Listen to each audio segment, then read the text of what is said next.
Hey, everybody, and welcome to this episode of Beyond Day One. Last week, we came to the table and we began to talk about initiative. We talked about the intelligence.com report that showed that many employers and hiring managers are looking at Gen Z and seeing three real gaps in their knowledge. First of all, they lack taking initiative. They don't seem to be motivated, and their communication skills are not great. We told you last week that we talked about motivation in a previous episode. That's linked in the last episode on initiative, and we'll put a link to that in the description here. But we're also going to continue our conversation around initiative. Now, last week we kind of broke and laid out the definition for initiative. And basically, we said that not only do employers rank initiative as a top gap skill, um, but they also want to make sure that people understood that it's a skill and not a trait. See, I call it pro skills, and pro skills are you know, other people call them different things. We call them pro skills because it's things like communication, leadership, and that type of thing that are all skills that you have to succeed, but they're not necessarily easy to measure.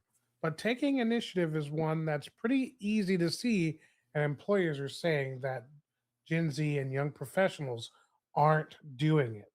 So last time we named the problem, today we're going to give you the playbook. We're going to give you a few things that you can do, 6 ways that you can show initiative starting Monday.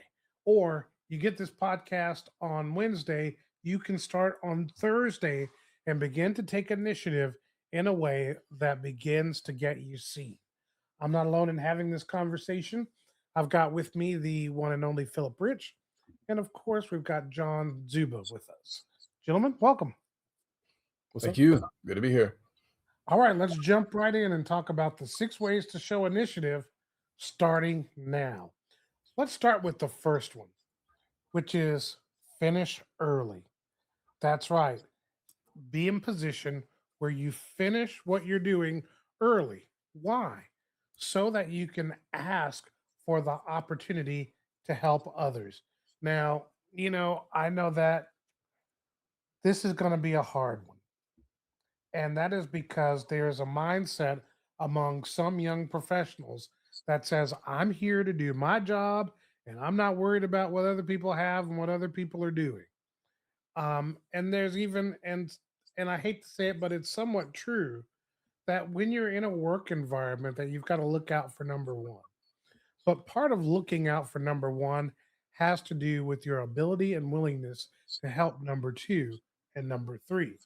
And so when we talk about finish early, it's so that you can position yourself to be able to help others.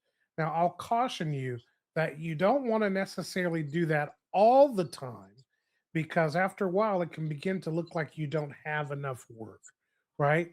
And so we're talking about on days where you have some things where you wrap up a little early, take the opportunity to ask your manager or to ask someone else if they could use some assistance with something. That shows you stepping up and taking initiative. Number two, bring a solution, not just a problem. Philip, I know you like this one. Talk about it for a minute. Absolutely. I used to work for a gentleman who made that part of kind of the philosophy of how we did things on that job. And he said, if you're going to come to me with a problem, make sure that you already have a couple of proposed solutions in mind that you're bringing along with it. Otherwise, all you're doing is just dumping something in my lap that now you're putting all the responsibility on me to try to figure out when I'm paying you to help figure these things out as well. And I think that's a good way to look at it because you don't want to be seen as someone who is only just there to point out things that are wrong. You want to be able to at least come with some type of proposed solution or an idea to say, hey, okay, I've noticed that this happens or this process seems to break over here when these things happen. What we could do about it is dot, dot, dot. And you've already kind of thought through some potential solutions. In my mind, that helps you stand out more to your employer as somebody who's already in that solution oriented mindset. And that's a valuable person to have around. So definitely taking the initiative in that area, I think is very important. That's awesome, Phil. And just remember that even if your solution isn't perfect, the fact that you came to the table with some thoughts on what you could do to fix it, Yeah. and maybe your solution isn't chosen, it still shows something that you came to the table with a thought in mind of how to fix it.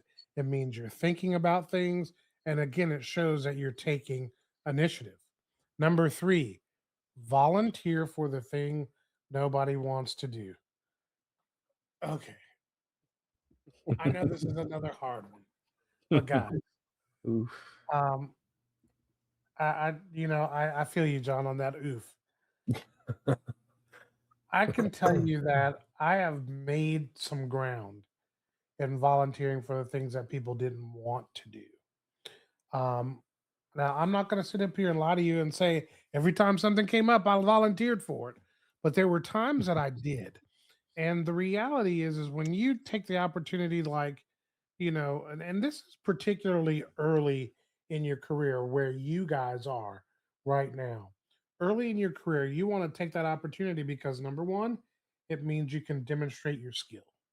Number two, it shows that you're taking initiative. And number three, in a case where you may not have a great deal of skill, but you're willing to do the work, it shows that you're willing to learn. And that's not a bad thing either. So take that thing on, whether it's clean up the shared drive, or something like, update the project tracker and get that in order, or go over to the so and so table and put all the catalogs and resources back in a reasonable order. Take things uh, to heart and take an opportunity to volunteer to do some things. The other benefit that that produces is that your manager and others will see you. Now, some of your coworkers may say, "Look at that kiss up over there." Don't worry about them, people. You're not working for them. The fourth thing, pay attention to patterns and speak up. John, you want to tackle that? When you notice details that most other people don't notice, it definitely will put you out into the limelight. It shows a lot of management that you actually pay attention to things that people don't care about. In my current job, I was trained by somebody who was more worried about showing me how to react to certain projects that I'm supposed to receive versus actually explaining to me the entire process. And so that put me in a position where I basically had to teach myself after he finished training me. And it was a bit tough, but it put me in a position where if seeing the big picture of the process makes sense when little details are being changed and certain things are problematic.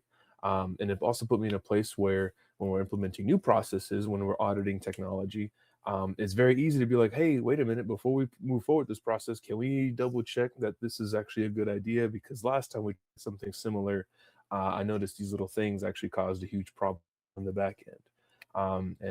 And the payoff, it doesn't feel instant satisfying, but I promise you, um, seeing these things and being attentive to small details and patterns, and then bringing it up to management. Like I said, you won't see the immediate payoff in a moment, but you'll see it in conversation. And next thing you know, we're getting new training material, we're getting new processes being added because you brought certain details into the light that most people did not notice.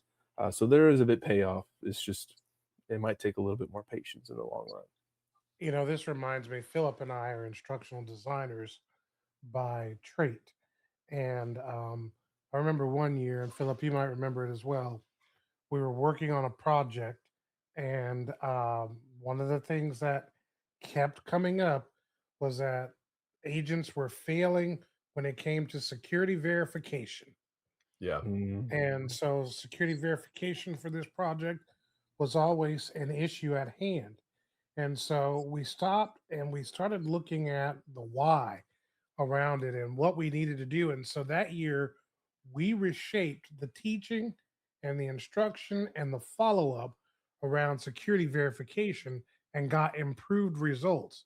But if we didn't see the pattern and recognize the issue in the first place, and then deem it important enough for us to take some action around, we still would have never gotten that improved. And that would have created problems in other parts of the business. So you Yeah. definitely want to communicate those patterns when you see them. All right, number 5, learn something without being told to. Learn something without being told to. Philip, tackle that one for us. This is a huge one, and it's something that can really help you become more valuable on your job. Like I remember a while back, just a personal example. I used to work in a area where they had these machines that would put together. This is a long time ago. They put together cassette tapes. They would actually, it was a cassette tape line, yeah, where it would manufacture the tape right there on the spot. Anyway, inevitably the machines would jam. I know I'm showing my age with this, but inevitably the machines would jam, and they would always call this technician guy to come in, and he would do his thing. But I noticed one day that every time he came, he had this manual, and he would just look at what the manual said, and then he'd go and do his thing. And we were paying this guy a lot of money to do this, and I decided, you know what, man, I'm gonna check this manual out myself. And so I took some time and read the manual for the machine cover to cover, learned all the stuff that the guy was doing, and actually became like an in-house technician for those machines. That made me more valuable. And it wasn't too long after that that I ended up getting promoted to floor lead for my shift. And so things like that, it's a matter of finding out what the needs might be, seeing what you could learn to help meet those needs. And a lot of times it's something as simple as, uh, like I said, picking up a manual for something that you might have on your job, or it could be something in terms of reading more about what the company does on their blog or other things like that, that just show that you're aware of more than just, that tiny little space that you occupy in that position, that you're thinking more along the lines of how I can be more valuable to this organization as a whole. And if you do that, you have a high probability, a high chance of being noticed for promotions and things like that. So definitely learn something new. Learn something new. Stay in a place of being a student on your job. It's very, very valuable. Yeah, that's great. And then number 6, the last one, follow up and follow through. John, you got a quick minute to talk about this one. Man, when I tell you there is nothing more important than being a man of your word. The most deflating thing is when you start your day off and be like, okay, I have this list of things that needs to get done, and you communicate to your team that this needs to get done. I'm going to get this done, and by the end of the day, you realize that you were half distracted over here, and then maybe some other task got carried away over here, and you realize you didn't complete the one or two things that were the most important thing on that list. Man, it feels like it just deflates your confidence. At least I've experienced that once or twice. If you bring up a solution, or if you commit to doing something nobody wants to do, and I'd say you in all these previous points, if you say that you're going to do it, prioritize that, get it done, have that conversation with your manager. Or at the very least, if someone comes to you asking you to do a certain thing as well, um, you know, reaffirm that you're going to get it done. And then I feel like better objective than to just to prioritize it too. Sometimes you'll come across hurdles here and there. Effectively communicate, hey, like I need to make sure this gets done today, or this gets done this week, or I have a certain conversation with whoever, whatever the case may be. That is such a vital skill to learn, is to make sure that you're communicating the thing that you're trying to get done, and you're prioritizing it. That's a major leadership skill as well, but we can get into Yeah, that later. that's Awesome. good, John. That's really good. Just remember this: initiative is awareness plus action plus ownership. So you want to be executing in all 3 areas. And look, don't don't steal from your real work in order to do some of these extra things. These should be in addition to your real work. You Yeah. don't want to be accused of having learned this thing, but you're not doing your job over here. So make sure you're doing your job, and then you do the extra. And then let me read this thought for you. Nobody is going to tap you on the shoulder and hand you a career. At some point, you have to look around, see what needs to be done, and move. That's initiative. And that's this episode. We'll see you next time.